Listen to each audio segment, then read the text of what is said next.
Welcome to the AA Podcast, our little corner of the web where we are not afraid to discuss tough questions like, when did nutrition, health, movement, and stress management become alternative medicine? Where we embrace challenges in all aspects of life to become healthier and stronger versions of ourselves. And where food and movement are the best kinds of medicine, and cooking meals at home is a revolutionary act. Hello, and welcome back to another episode of the AA Podcast. This is Ashley Osen. And I was thinking, holy crap, she's talking fast. I gotta slow this down. My name is not Osen. It is Olsen. Yes, it is. Son of Ole, if you will. Yes. And S-O-N, not Ian. We are from the Scandinavian side, not the Denmark. Right. So okay, yeah. yes. I know that's a big distinction between what kind of pickled fish you eat, probably. I Anyway. eat zero of that, but she married in. Yeah. So, well, I'm Andrea Crane. that was much more eloquently said. Good job. Well, that's because I talk a whole lot slower than you do. Well, Andrea, Yep. we are going to continue our discussions on how to set up your diet, calories, macros for different stages of our health journey. So if you haven't already, go listen to the last episode. And I wanted to, when we get started, make a clarification too on one thing that we talked about. But before we get into all of that, we are going to share our weekly Bible verse. And mine is coming from Psalm 121, 1 and 2. And it says, I lift up my eyes to the hills. From where does my help come? My help comes from the Lord who made heaven and earth. Okay, this is so weird because we pick these independently of each other. We must really need help because mine is also coming from Psalm 32. Lord my God, I called to you for help and you healed me. So yeah, we must need a lot of help. Or maybe you need help out there. Maybe this is for somebody out there. So Absolutely. yeah. I mean, who doesn't need help? Well, yes. And if you agreed. don't need help, you probably do need help. Right. you just don't know it yet. It's coming. It's Yeah, coming. exactly. Yeah. So one thing I wanted to touch on, because I kind of emphasize the importance and what I would consider the importance and the education around tracking your food and really knowing, using a food scale, which I don't think I mentioned. I use a food scale quite often throughout my day. I track in my Fitness Pal pretty regularly on a daily basis. But something that I wanted to touch on is that you may have listened to that episode and been like, Ashley, I'm not tracking for the rest of my life. Like, that sounds tedious, horrible. Like, I don't want to live that kind of life. And I totally get that.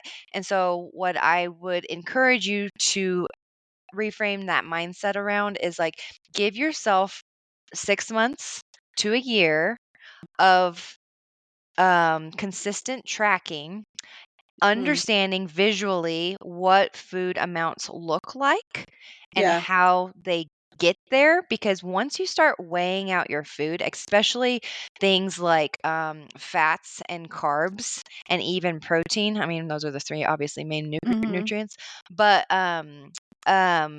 it will be eye-opening to see how much or how little something actually is for a serving, especially when it comes to fats like oils and things, because peanut butter, yeah. So if you actually did and not tablespoons, because you can, or cups, grams of what you're eating, you're going to be so much more inclined or informed of what you're actually consuming. And so from there, take that knowledge and then start almost kind of, I play a game with myself when it comes to food scale. I'll be like, does, and oh, she's very good. I think this is about 5 ounces of ground beef. And so I'll put it on the scale, and sure enough, it might be like 4.7.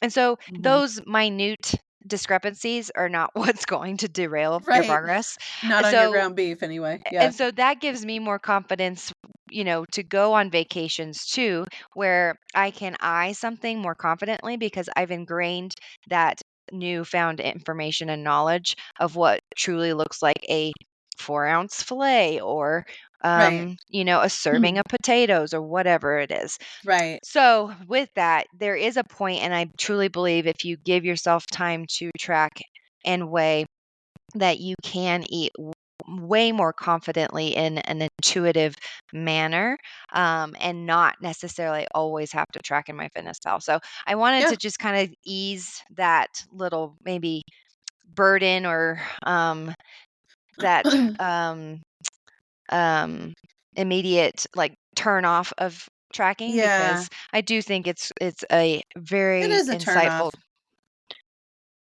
It is. It It absolutely is. is. No, I think that's honest. Yeah, So for sure. So give yourself some time, and I challenge you to do it. Um, and you'll be surprised. And something I do too with even myself. So there was like 2 years where I truly ate intuitively, Mhm. and I didn't track at all. And I finally was like, hey, I'm wanting to hit specific goals. So I got back out on my fitness pal. I got really consistent on the scale, and those minute discrepancies had had Creeped a up. had a Mhm. wider error margin, Uh-huh. and so it's kind of like a refresh tool. Yeah. Yeah, it's a recalibration of your mind. Mhm. So, Yeah, anyway, absolutely. I'll get off my Good soapbox. tip. Good tip, good tip. So Um, today we're going to talk yeah, about what your diet might need to look like during peri and post menopause, which is such a hot topic right now, and maybe it's because I'm getting because I'm into in it, you're in that's it. why. Yeah. I'm seeing it in the near distant future. I have clients in the midst of it. It's just part of the age group that we're in. But Mhm. I do also believe that there is some really amazing, finally, research being done. And shout out to Dr. Bill Campbell out of Tampa. He Yes, is yes, yes. really he's amazing. If you don't already follow Mhm. him, you should be. He puts out some amazing content, but he does amazing research at his lab down there. Um, and they are in the throes of developing a study on menopausal women and why women during that time tend to gain so much weight. And so it still seems to be a little bit of a mystery. Actually, not a little. It's kind of a big mystery, Yeah. especially women that have actually been bodybuilders. They've Mhm. been in the gym for 20, 30 years consistently. Their nutrition is on point. There's, nothing that they should necessarily quote unquote clean up. But they then get into their peri menopause, and they're like, "What is happening? I don't Right, understand. What used to work is no longer working." right. So, I think that's a really good entree into the conversation. What used to work is no longer working. And we're going to talk about why maybe you need to change your mindset in all of mhm, these things too. So, yeah, yeah, and Ashley introduced me to Bill Campbell's work years ago, and I've been following him since. And yeah, he's really taken the lead on like putting his money where his mouth is, or at least his lab's money where his mouth is, and looking at this underserved population, which is huge. I mean, oh yeah, can you hear me? My How you're about just that? there you go. How about that? Okay. Yeah, my microphone arm is often up by my eyeballs. So, now it's down by the mouth part of the face. So yeah, Bill Campbell, he has spent the bulk of his career studying athletes, like legit athletes, like college athletes who are competing on a national level. Yeah, But he has since kind of moved the focus uh, to athletic people, right? Mhm. People who are exercising and who are taking care of themselves. And then further, now he has sort of turned his considerable resources and intellect towards the study of menopause and perimenopausal women who are, again, athletic, Mhm. and who are exercising and, doing sports and, exercising hard. So that would And be really I interesting. wanna say, like, if you're lifting weights, Yeah. if you're running, if you're doing any type of physical activity, you need to start calling yourself an athlete, because you're doing way more than the average American um, is Right. doing. You don't So, have to have a sponsorship yeah, to be to call considered an yourself, athlete. Yeah. right. So, Yeah. yeah. All right. So yeah, I also wanted to bring people's attention, if you're looking for information, Dr. Stacy Sims, SIMS. She Yes. also is a real powerhouse when it comes to the study of women, and just it just she's got right on her website on the first page, her kind of battle cry is women are not just small men.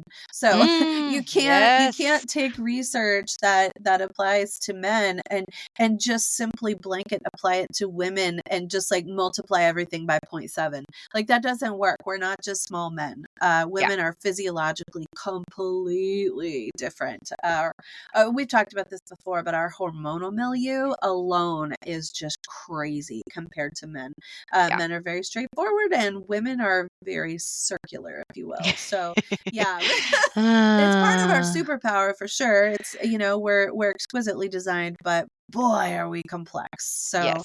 yeah. Which, if you go through I believe, our menopause series, Oh, yeah. you'll be like, oh boy. Um, I think it's not even our menopause. I think we just called it hormones. Yeah, I think so. But it was very eye opening just how complex we truly are It's in a crazy. beautiful way. So, Yeah, absolutely. um, all right. So let's start off the discussion on the focus. Yeah, So, uh, I'm coming to you as a maybe mid 40s, late 40s individual. yeah, You're getting to this point in your life where you're like, I don't really recognize my body. What I used to do does not work anymore. I'm not sure, I've been trying to go back to my old dieting routines that always worked back in my, even early 40s, and they're just not working. What am I supposed to do? yeah. So that's such a great thing, and that's really what this particular episode, that's who it's for. It is for that woman that you've just described. And so I would like to submit that actually between you and I, we probably see a lot of the same women, if you will, right? They have the same goals, they have the same struggles, and weight loss is certainly way, way up on the list of Mm-hmm. goals when it comes to women who come to us with, I've got these three things. We like to narrow it down to three things that we can work on, right? Health wise. And weight loss is almost without exception, it's on the list. Mm-hmm. And Ashley, I know that's what your women are coming to you with also. Well, it's the physical representation of probably what they've been feeling like internally, but now Yeah, that there's a outward discomfort that, they're not fitting in their clothes like they used to. yeah, Now it's a real problem because yeah, now society sees them as different than they as were. Yeah, different as what they were, whereas before, if it was just internal things, they could keep that to themselves. right, and stuff it down, which Hmm. women are famous for doing also. Yes. But yeah, so I would like to just kind of introduce the discussion, like why do our goals have to be the same? And I would submit that they shouldn't be the same. So my goals when I was 30 for health and for they really focused on what I saw in the mirror, and I think a lot of women can identify with that, right? Mhm. If I didn't like what I saw in the mirror, then that really reflected in my self-worth and what I thought of myself, and whether I wanted to be seen, whether I wanted to be out and about, whether I wanted to, how much exposure I wanted to have. How big of a t-shirt I needed. Yeah, exactly, exactly. And so, it was just very prominent in my mind. And in those childbearing years, if you have children and you're dealing with baby weight and you're dealing with the stress of motherhood and all of those things that happen in your 20s, 30s, and into those early 40s, there's a lot of physicality involved, right? Mhm. So what I see, um, and I would submit that let's turn the discussion, because I was telling Ashley before the show, and I shared with her a couple of weeks ago, I think, that one of the things that I really appreciated about the work that I did with her when we first met, and I don't even think she knew the impact that it really had on me and my psyche, but we met, I think it's going on 10 years, 8 to 10 years ago, is when we met and started, she started working with me in the gym, and yeah, we did a lot of lifting together. We did a lot of working out together. And gradually over time, my mindset started to change, and I began to really like who I was in this body. And I found myself not focusing so much on what I saw in the mirror, even though what I saw was improving. It still wasn't, it was fast becoming further down on the list of importance. And so I began to be more confident, and I began to be more assured of myself in all situations, not just in the gym, because I'm crazy strong. So, Jeez. but It's quite ridiculous. but like assured of myself in all situations, right? Where I had a lot of misgivings and, imposter syndrome, and, just a lot of insecurities. And now I can tell you, so 8 to 10 years later, now that I am like in the midst of this perimenopausal craziness, heading into that menopausal transition, my body has changed, and not for the better. I'm struggling. Mhm. I'm struggling like everybody else is. And but what remains is the mindset. And I was telling her this morning, like, there is not one other person on this planet that I would rather be than myself. And Mhm. I don't think that I could have said that a decade ago. In fact, I Mhm. know I couldn't. And so for the first time in my life, I love who I am. I like the person that I am. I like the strength that I have. I like the resiliency that I have. And so if I could, and that's not to say that I'm happy with everything that I see. However, I still have love and affection for what I see. Yeah, and one of the things I ask my question or ask my clients on a weekly basis is, what are three non-scale victories of this week? Because we have, you thinking, oh, I'm hiring you as a health and coach to help me get the body that I want, but the Yeah. thing that I also want to really ingrain is that your mindset truly is so powerful in even getting you there. And Yeah. so if you're still every week you're like, okay, yeah, I lost a pound. I lost a quarter inch in my waist. But you still hate yourself and you're not proud of the work that you did to get to that point because it Right. feels so small and oh, anybody can lose a pound. Um that to me is just defeating why we're Yeah. even doing this. Because if you Right. don't have a love and respect for what your body is capable of, Yeah. even if it doesn't look how you want it to look, and you Yeah. have this image in your head of, well, my capable self looks like this, Right. Right.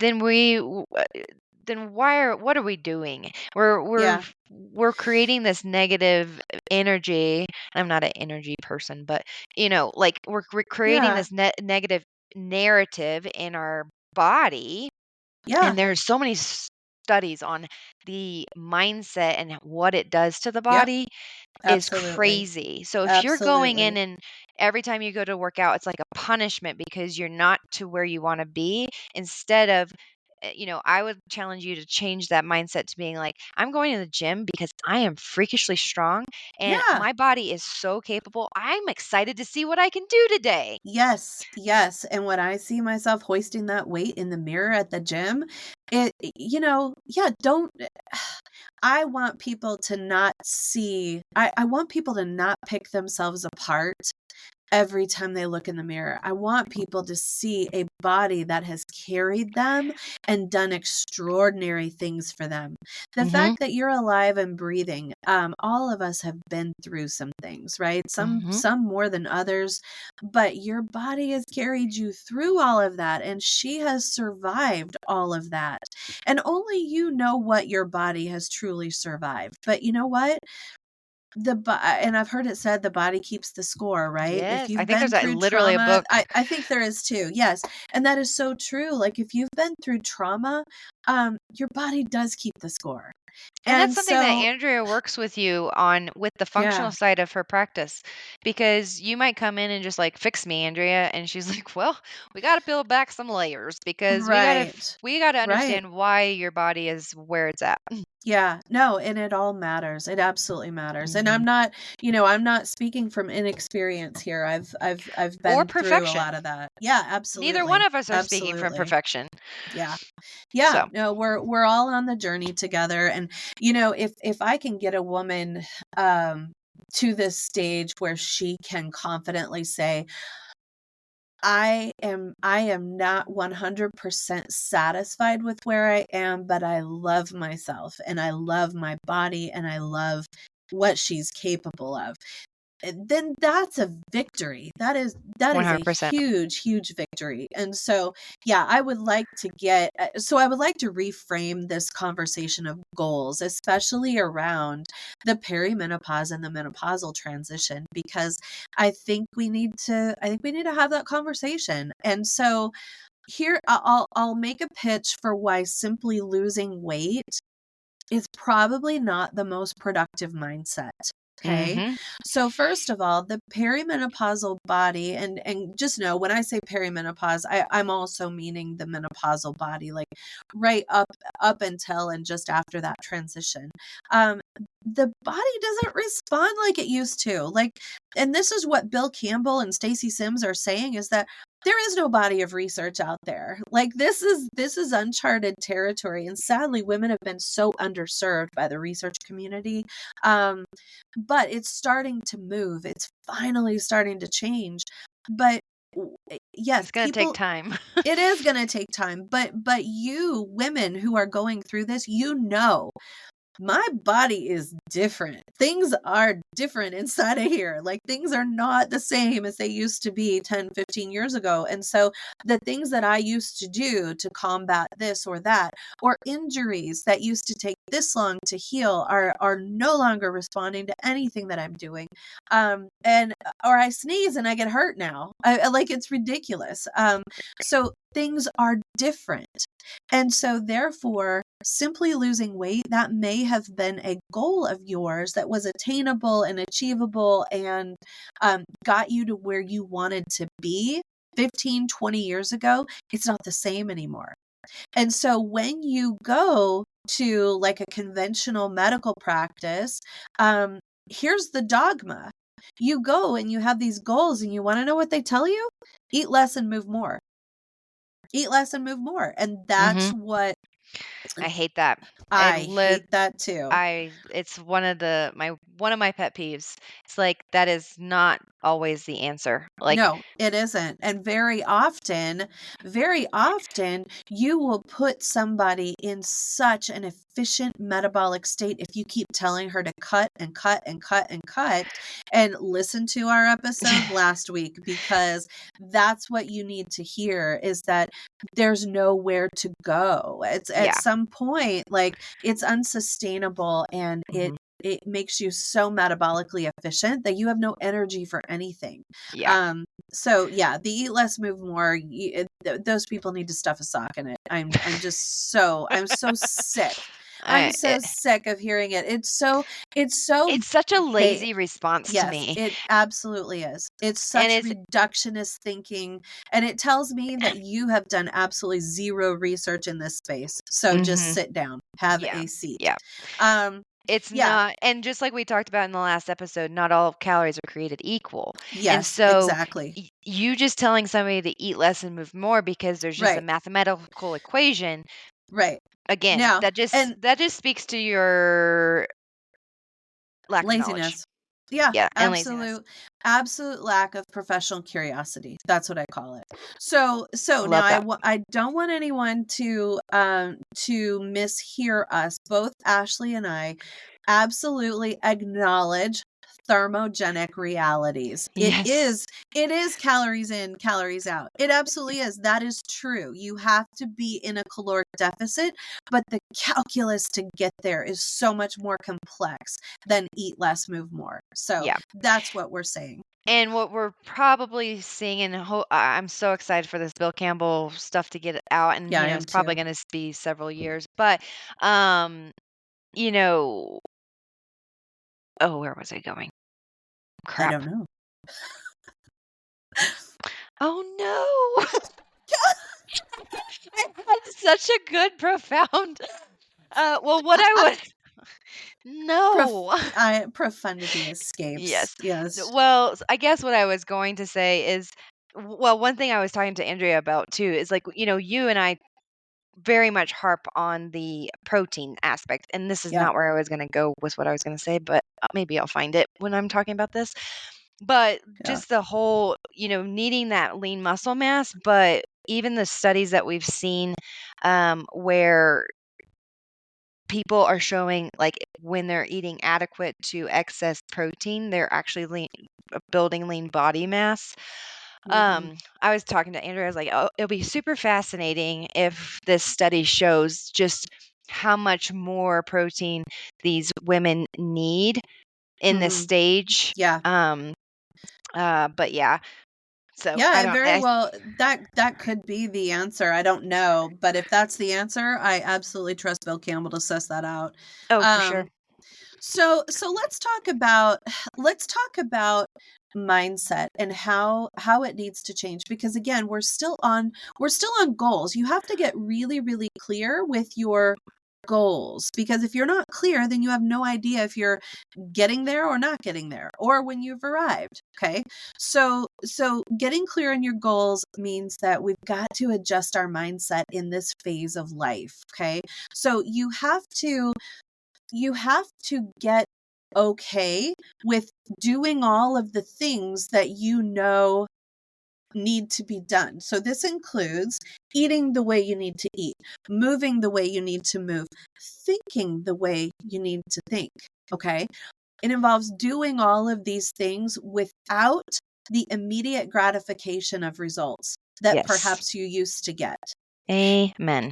So this means that, like, I don't want to eat 140 grams of protein a day. I don't want to do it. I don't want to go to the gym today. I don't what because I I haven't don't feel seen like working out. yeah, because I haven't seen any results. Like, I've been Mhm. doing this for weeks and I haven't seen any results on the scale. Okay, Mhm. so you have to get okay with that. You just Yep. do. Because there are intangible benefits that are occurring. But when you're so focused on a number, or you're so focused on, I mean, I don't know, an outfit hanging on the back of your closet that, like, okay, I am not successful unless I get into those paints. Mhm. Um, that is not the goal. We've got to change the mindset. So Yes. in and here's what I just want to throw out there. So in terms of like outcome research about the healthiest people, we know that frailty in women is a killer.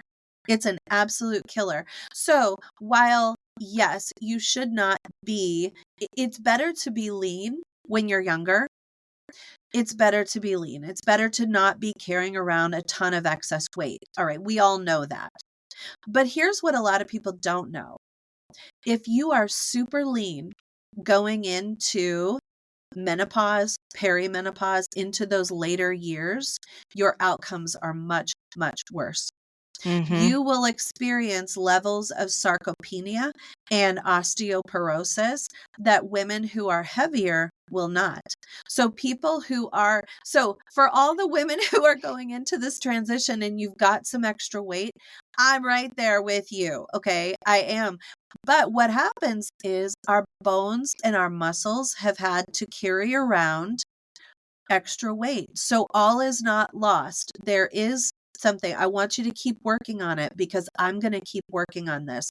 We don't stay satisfied with, being unhealthy or carrying around unhealthy amounts of weight. We're not satisfied there. Mhm. But let's take the benefit where we can get it. So your bones have greater density. So you're going into those perimenopausal years where your estrogen sinks lower and your bone density will suffer because of Mhm. that. However, if you're starting off with greater amounts of musculature and greater amounts of bone density, that serves you well over time. So Yes. that's an important thing to know. Yeah. And then, And yeah, I go think we ahead. talked about in the last episode, after the age of 30, it's basically an uphill battle just to keep the Yeah, muscle that you already that's right. have. That's right. So it's going to be that much more important and even harder Yeah, in this perimenopausal state to keep that lean muscle and to even main to keep it and definitely to build it. yeah, And so that's why we're constantly stressing protein. yeah, Protein is so vital. yeah, And making sure we're getting whole sources of protein too, and not just trace. And then that is also why we're so big on the resistance training piece. So, yes, yeah, walking is great, movement is great, but let's be more strategic, yeah. especially when we're trying to really optimize this period of life. Right. Absolutely. Okay. So let's start talking about, all right. So now that we've changed our goals, we've changed our mindset. I can tell you that my goals are now, it's not to be a certain size. It is to be as strong as I physically can.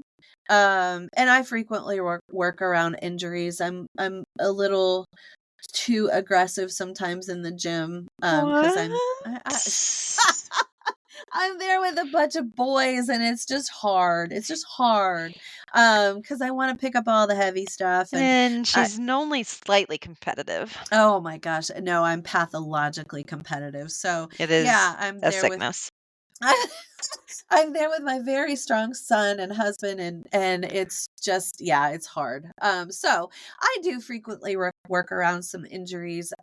But my goal is to continue to um build strength, build muscle and for that body that I want in my later years to Yeah. carry me around well. So, yeah, And that's my goal. I think too, the body you want is not necessarily the aesthetic body. Yeah, It's the yeah. strong It's the body, functional the body. functional one. Yeah.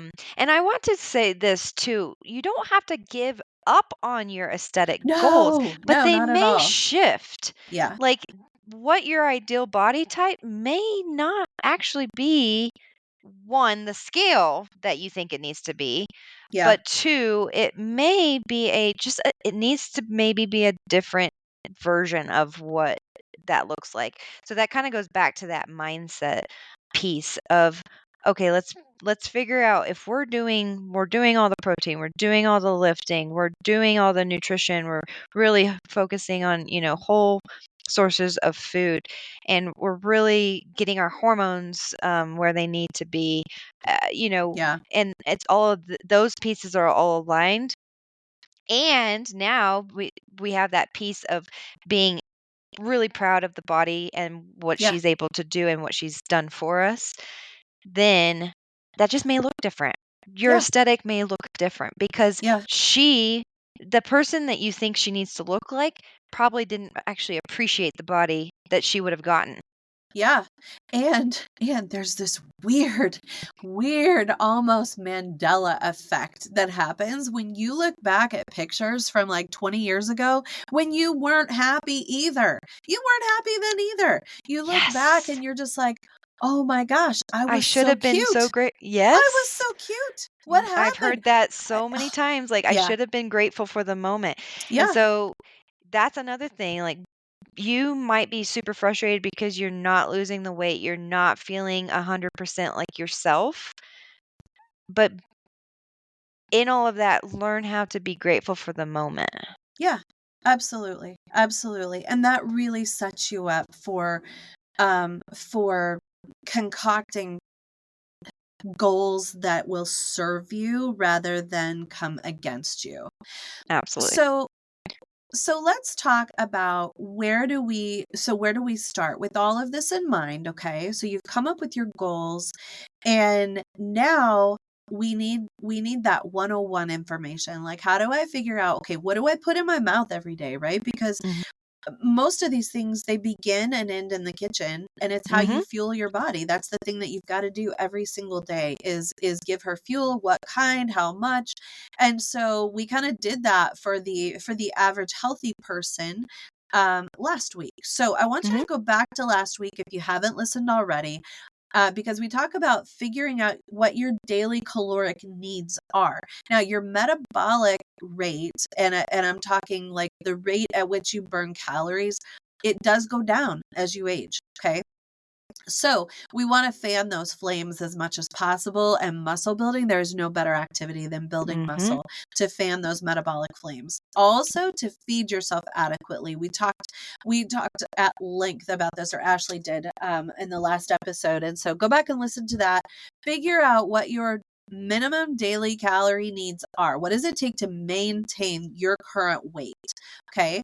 So then from that place, this will give you a number. This will give you one single number. And it might be like, 1,570 calories. Okay. If that's the case, pick, figure out what that number is over the course of many days. Okay. Then I always tell patients if they have absolutely no idea where to start, I tell patients, let's start with zone percentages. Okay. Those are solid. This is 30% protein, 30% fat, and 40% carbohydrate. All right. We can start there and then we're going to tweak from those numbers. But Mhm. that's a good solid place to start because most of the time women are eating, oh my gosh. I've seen averages of between 40 and 60 grams of protein a That's what day. I do. That's what I Yep. see. Yeah. So if you're only eating 40 to 60 grams of protein a day, zone percentages are already going to bump you. Now, that's not Mhm. going to do it. We're not going to stick with zone, but it's a great place to start. So what you'll do, you'll take that number, that 1,570 calories or whatever it is, your maintenance calories, and what you're going to do is multiply it by zero point 0.3. Okay. Mm. That's 30% of those calories. That will give you somewhere around like, I don't know, 500, 520 or something like that. Okay. So you're going to take 520, divide it by 4, and then that's going Mhm. to give you the number of grams of protein that you need to eat per day. Okay. So what is that, Ashley? Is that like 125? That's almo I was gonna say Crazy that town. sounds so Crazy 520 town. 20 times point 0.3, 156. 156. So yeah, that's wait a second. No, that can't be. Um, what do we say? So 1,500, 520. Well, 5, 1560, I 520 think you said, times point times point 0.3 3. is 468. That makes more sense. Okay. Times, or No, sorry, divided by divided by 4 4. Yeah. is 117. Sorry. 117. Yep. Sweet. So yeah, that's 117. So that we're probably going to need to work up to that. All right. But if we can get close to those zone percentages, that is such a great goal. Yeah. Um s- And go back and listen to our protein episode, which I'll yeah. link in the show notes too, because we talk about how to bump up your protein not right away, but over a period of Yeah. time. Because if you come to me next week and you're saying, I was eating 40 grams and now I'm at 120 and my body hates I protein. feel I feel like garbage. Yeah. Well, you didn't listen to the protein episode. Yeah, you are definitely gonna feel like trash. So one way that, like, if I've got somebody who's super low, eating like 40 grams a day, and let's say they wanted me to start them on like a GLP-1, right? Mhm. Like an Ozempic or a tirzepatide, for weight loss. Let's say she's got a significant amount of weight to lose. Then if I need to get her protein up quickly, what I will do is incorporate whey. Yeah. Whey does not require the digestive inputs that like whole sourced animal protein requires. So Right. if you are woefully inadequate on the protein, then you can get a jump start with whey, Mhm. because that will not wreck you. Like, Yes. now I'm eating, 200 grams of animal protein a day and my stomach feels awful. Well, of Mhm. course you do, because you can't Your body's increase like, it I that don't know what to quickly. do with I this. have no idea. I do not have the inputs for this. So yeah, you gotta ramp it up slowly. Those whole sources of protein, but whey will go down pretty easily. So I will increase whey a lot faster than the whole sources. Yep. And then as we start to, let's say that your initial goal is 100 grams a day. Once you meet that, then we're going to need to start taking away from the other macronutrients, right? Mhm. So if our ultimate goal is like, I don't know, 1.2 grams per pound of ideal body weight, Mhm. that's a really good place to end up. Mhm. Um if that is our goal, we've got to start taking away, like if we're cutting calorically, if we've got a place to cut, right? And please go back and listen to last episode. We talk about not being able to cut. Like if your maintenance calories are 1500, there's no place to go. Yep. Because yeah, you can starve, but it's not sustainable and you will Mhm. gain weight back and you will lose muscle. So Yes. listen to last episode. You need to feed the body up so that it can be metabolically secure, and know that you are going to keep feeding her. Okay. Mhm. So it Mhm. is free to burn calories more lavishly than it has before. Okay. So just to give you an idea of numbers, if you're a 150-pound woman and you've gotten to that 100 mark and now we're going to aim for that 1.2 grams per ideal body pound.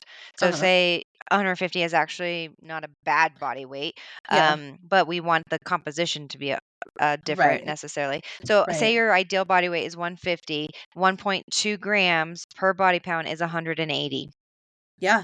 And that's a whole grams lot of of protein. protein a day. Yeah. Yeah. Yeah. Yeah. That's a lot. It's a lot. That's a So lot. going back to what Andrew said, utilize those whey proteins because a lot of them are Yeah. between 25 and 30 grams. So that Yeah. that is way more doable Yeah. than just chomping on a bunch of meat. Yeah, and here's the thing, you don't always have to have a shake. Like, Mhm. people forget that, okay, well, yes, I eat Greek yogurt for breakfast. So put a scoop of protein powder in there. Yep. Like, you can always add that protein to things. If Yes. you're drinking coffee in the morning, put a scoop of protein powder in there Yep. and then whir it up, right? Yep. Something I Yeah, do now is I'll do my oats and throw a scoop of whey protein in there. absolutely. It's delicious. Absolutely. Yeah. Yeah, it has whey is high. This is what I tell patients. It's palatable, it's available, it's affordable. And that is like the trifecta, right? It's a good quality protein source. It contains high amounts of leucine, which is required Mhm. for muscle synthesis. Like it's hard to fault whey. Yeah. And that is if you can tolerate it. If you can tolerate it. There are some people that cannot have dairy, and I understand that. But for the Mhm. most part, people can, and they need to make use of whey. Yes, agreed. Yeah. And there are certain brands of whey that some people who tend to be dairy sensitive actually do fine on. Yeah. Yeah. So just There's maybe a play way. around Yeah. with some different ways. and find your perfect way. where there's a will, there's a way. Oh, I like it. Yeah. So listen, I will tell people to try a whey protein isolate. They've got these in like weird fruit flavors where they dissolve completely in water. Yep. Like they've got some really neat formulations of whey isolate. Mhm. So yeah, absolutely try that before you just decide that you can't do whey protein. So Yeah, yeah. And, absolutely. and I think one final thought. So that's a great place to start if you're in this perimenopausal wasteland. It's almost focus on the things you can control. Yes. Yes, without a doubt. Without a doubt. Yeah, there are changes that you will see in the mirror, and you know what, guys? Like that's just life. That some of this stuff is just life. You're not going to look like you did when you were 20, but why would you want to? Why would Mhm. you want to? There's so much wisdom that you've earned. There's so much life experience that you've earned. So appreciate where you are and just know that you have so much worth and value just simply because of who you are, what you've overcome, the good that you do in the world. So hang on to that and know that beauty and confidence is so much more than skin deep. Mm, Like that's yes. a I think that's a mark of maturity, and that's, you can age well, or you can age bitterly, and I just want everybody to age well. And during this time too, and this was one of your notes was, make sure you're getting your hormones checked. So you're not being Yes. complacent in how you're feeling. It's No. not that's not what we're saying. Yes. But what we want this episode to be on, because we did a whole hormone series, and you can go back and listen Yep. to that too. We dived way deeper in on those. Well, Andrea dived way deep on those. This one is truly about, like, okay, these are some aspects that my body just is not allowing me to control anymore. I don't know why. So, what are the controllables we can Yep. control? Let's be super consistent on those. Yeah. And it may not, again, have that immediate gratification of the results, quote unquote, that you're wanting. But if you can change your mindset, like Andrea said, to being super grateful for this moment in time, um, that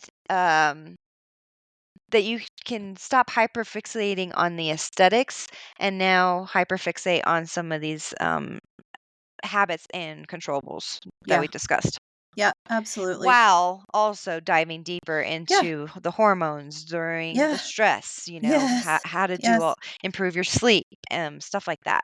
So we're not saying not do those things, but Right. don't con- those are things that may not be super controllable right now.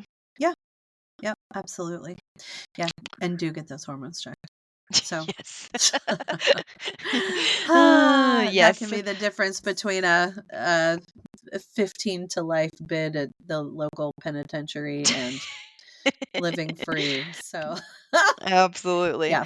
Well, we Anyway, hope, again, that this episode was helpful and just kind of hopefully maybe eases the mind of the woman that we're talking to today, and kind of gives you a new sense of found purpose, in what you can focus on. And yeah. um, as And always, we, and permission to love yourself where you are. You don't have yeah, to be satisfied, but love her where she is. yes, So agreed. Well, thank you, Andrea, and thank you all for listening. And as always, if you have any comments, questions, suggestions, we love to hear from you. So our contact information is in the show notes below, and we will look forward to hearing from you. But as always, thanks for listening, and we will catch you on the next episode. bye.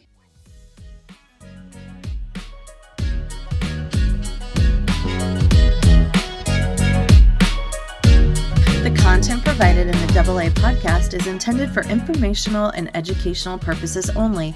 The podcast is not a substitute for professional medical advice, diagnosis, or treatment. Always seek the advice of your physician or other qualified health provider with any questions you may have regarding a medical condition. The information and opinions expressed in this podcast are solely those of the individuals involved and do not constitute medical advice.